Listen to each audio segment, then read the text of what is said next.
your first witness. May I make an opening statement? Judge, I'm going to object this to the opening statement. If counsel had, or Mr. Ott had made a renewed motion. I don't know if you want to address that. Okay.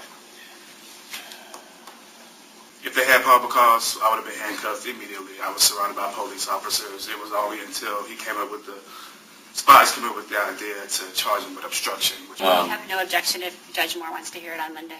Okay. Another question regarding that. Will he have the relevant facts to make a sound decision? You will be able to argue everything you want in front of the regular judge, but I'm not ruling on them today, but you'll have every opportunity to argue at a later date. I have a question, if I may. Yeah. Is there any reason that he would say that it would be ruled upon him? He gave us this option. I don't know how he will rule, but I'm not the regular judge, and I'm not going to be handling the case at the end. It's not appropriate for me to rule on it. We'll have the regular judge rule on it. Please give this gentleman a return date. Mr. Ott, it looks like you submitted this on behalf of Las Vegas Corruption Live. So what is Las Vegas Corruption Live?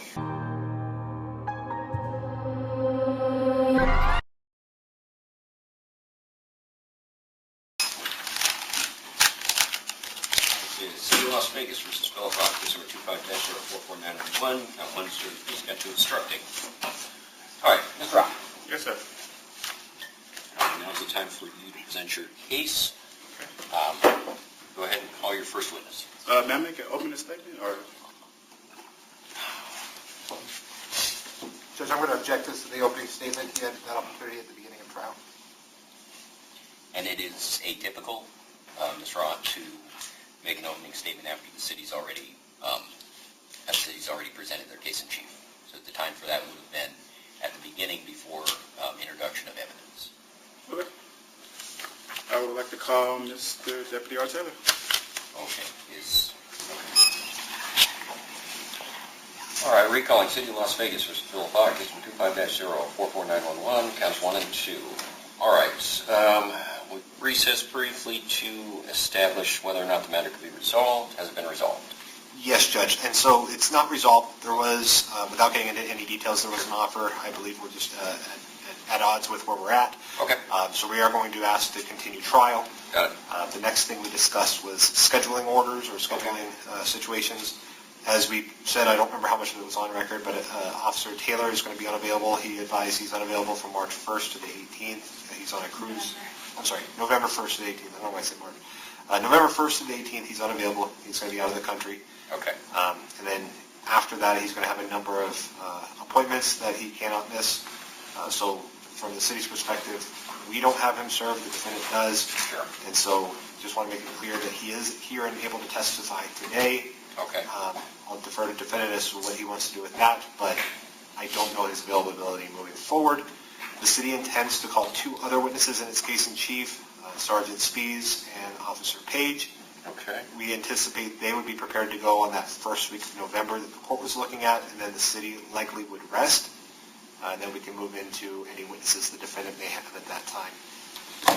Okay, so Mr. Ott, do you know how many witnesses you intend to call?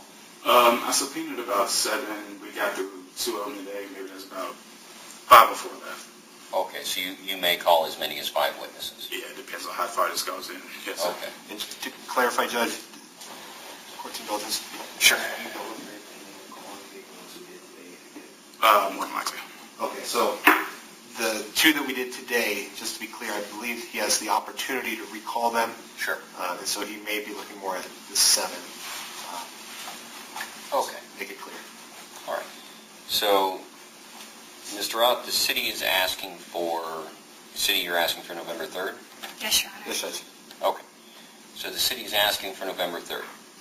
It sounds like one of your witnesses, Officer Marshal Taylor, is not going to be available on the 3rd. So I can schedule it for November 3rd, but he is not going to be here. Okay. The sounds of it. Yeah, that's fine. You can still issue a subpoena to him, but depending on his response, it sounds like he is not going to be in the jurisdiction. So would you like me to set it for November 3rd or for a different day? November 3rd. If we need to just get back in here another day after that, then we can just reschedule at that time. Okay, so I'm going to schedule it for November 3rd. Yes, sir. Okay. The city has not rested, which means they're still proceeding with their case in chief, all right? Yes, sir. So they will have an opportunity to present any other witnesses they have. It sounds like they have an, City 2 or 3 perspective. We anticipate 2. Okay. many, or as few as two, they may have more, but respectively 2 witnesses. That's not going to take the whole day. Right. So if you ask to continue the trial at that time, once they've rested, then I'll hear argument unless they stipulate to continue, bifurcate the trial. If you want to begin with your case in chief, and then ask to bifurcate, if you want to just proceed with your case in chief without Officer Taylor. Any of those options are available to you. That's what I was thinking, how to proceed without.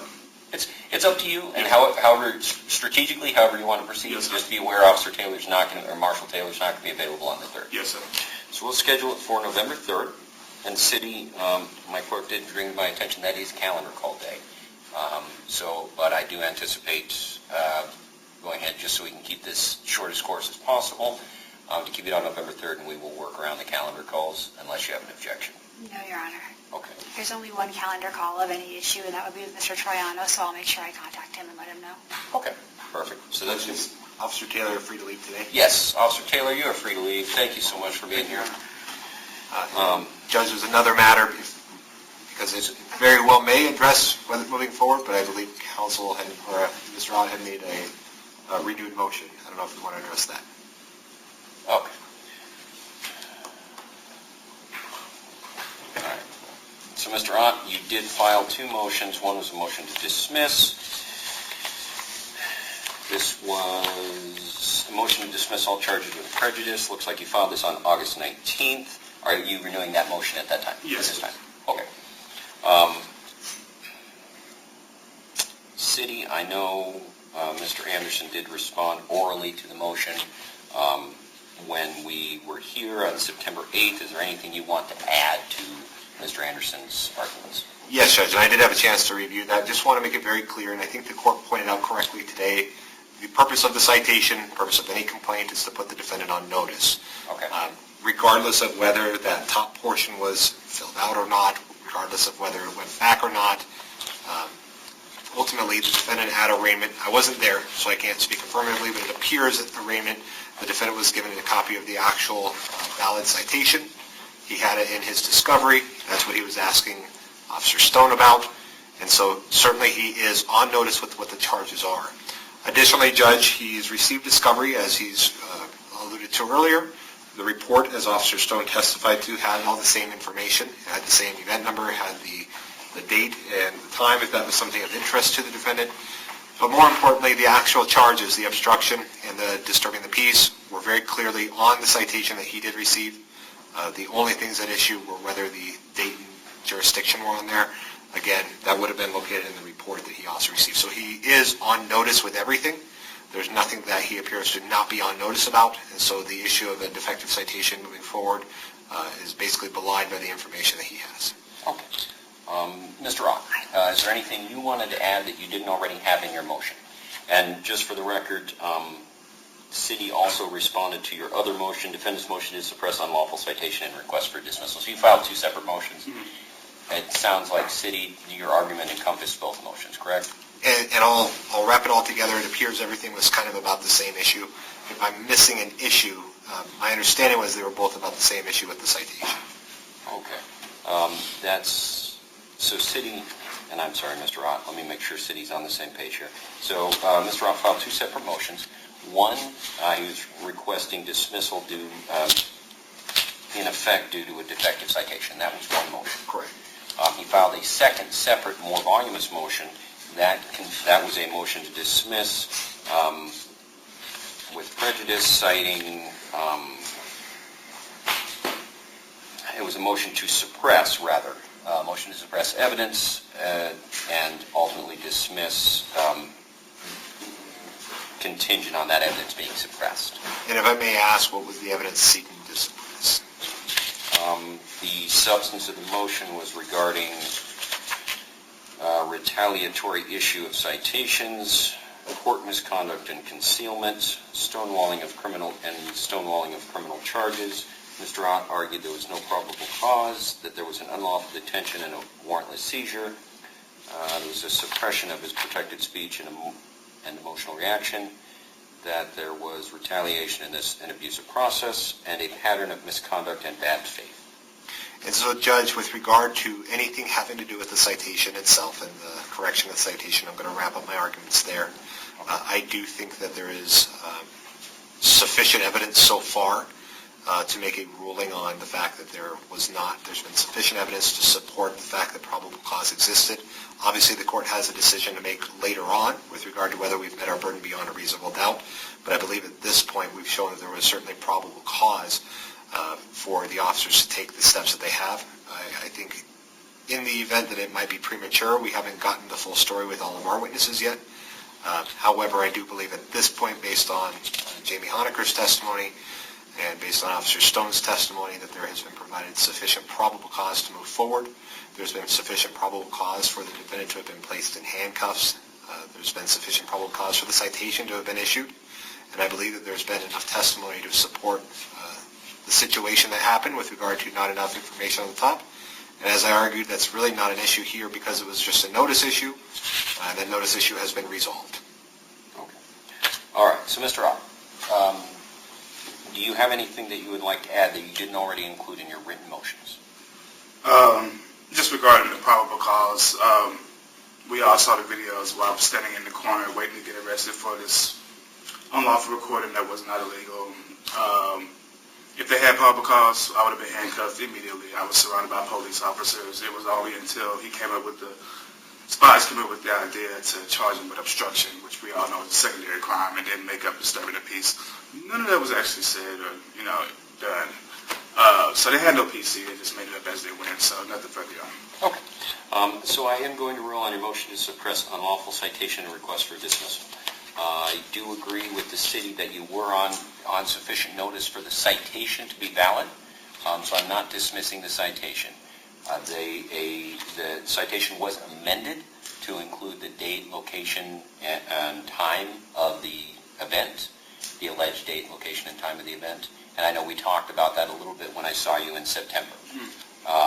So it sounds like you weren't necessarily disputing that you knew where that place was or what that time was or what that date was or that you were even at that location.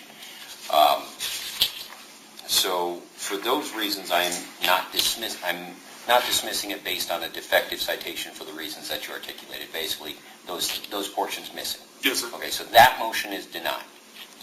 In regards to your motion to dismiss all charges with prejudice, there is some discussion of suppression here,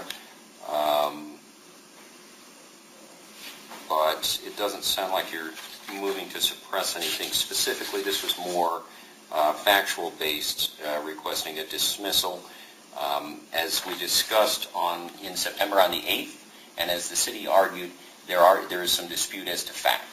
You say one thing happened, the city says another thing happened. So without me having all the facts before me, I can't rule on that motion to dismiss. So I'm going to obey a decision on that motion to dismiss until the city's had a chance to complete their case in chief. Once they've had a chance to complete their case in chief, if you feel you want to raise this motion to dismiss again, you can. But they still have an opportunity to present additional evidence until they rest. Sounds great, yeah. So the first motion is going to be denied. However, the second motion is still pending until we hear the rest of what they have to say. If that makes sense. All right. Otherwise, we're going to come back on November 3rd at approximately 10 a.m. So we'll be back here, same courtroom. Mr. Ott, bear with us. Our trial set is 10 o'clock, but oftentimes the morning runs long. We might not start until about 11 or so, yes, but we will probably go through the lunch hour. Okay. So just something to be aware of coming in, depending on how long city's witnesses take, how long cross takes. Yes, sir. But we will try and get through as much as we can on that day, and if we're able to get through your case in chief and complete it, I would like to do that on that day if possible. But I don't want you to modify your strategy based on that. Yes, okay? sir. Otherwise, we're all set for today. Thank you both. All right, thank you.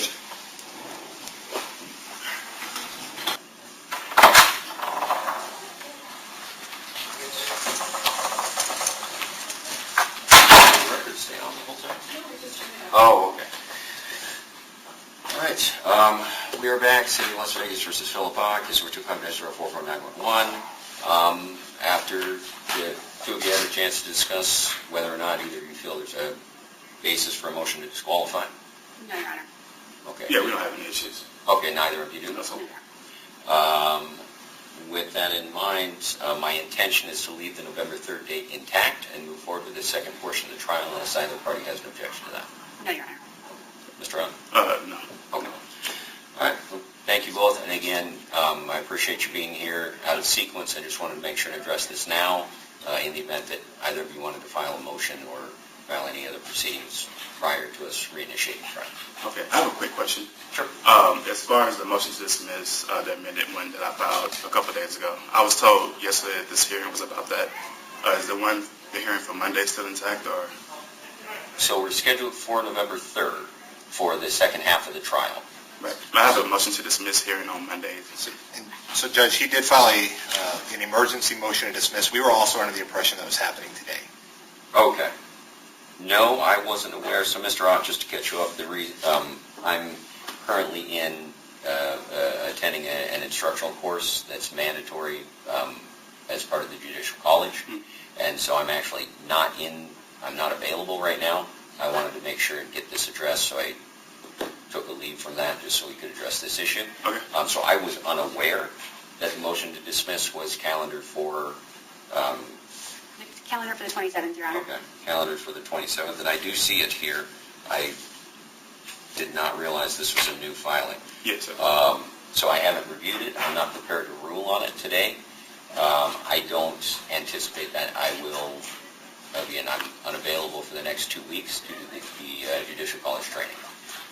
So we have two options. I can leave it scheduled for the 27th, and we have the pro tem issue a ruling, or we could continue the motion to November 3rd.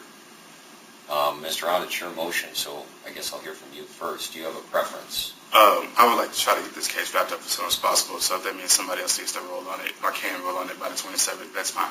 Okay. I don't know if they will, Okay. but I will leave it on for the 27th and let the pro tem make a decision. So pro tem is just the substitute judge that's filling in for me. Yes, sir. Okay.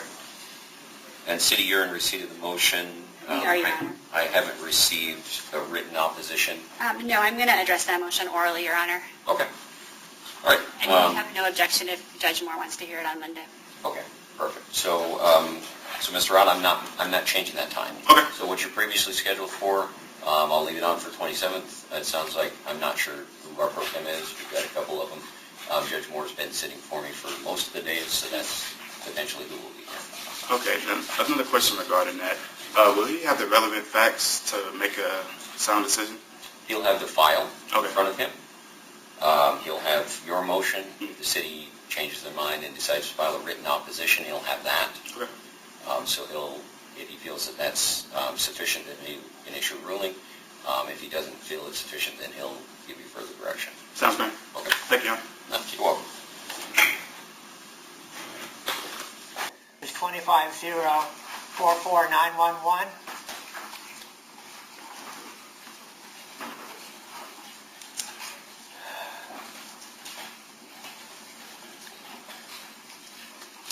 Mr. Ott, I see you have a number of motions in this case. Please forgive me, you have motions. I'm not the regular judge. I'm not going to be making the final decisions. As I see you're out of custody and continue to stay out of custody, I am continuing these motions until the regular judge is back. Okay. It's not appropriate for me to rule on them.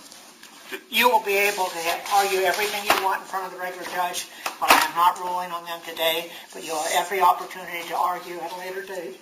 I have a question, if I may. Yeah. Is there any reason that he would say that it would be ruled upon? He gave us this option. I don't know how he will rule, but I'm not the regular judge, and I'm not going to be handling the case at the end. It's not appropriate for me to rule on it. We'll have the regular judge rule on it. Please give this gentleman a return date. November 3rd at 10 a.m. Judge, just to make a record to support what Mr. Ott is saying, I believe he was told, granted you can make whatever decision you want. Judge Walker was here. He did advise, and I think that's why Mr. Ott's asking that you would make the decision today, but I understand your position, Judge.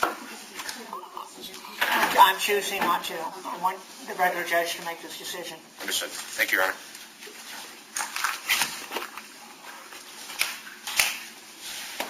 November 3rd at 10 a.m. Sounds great. I'll see you soon. Fine.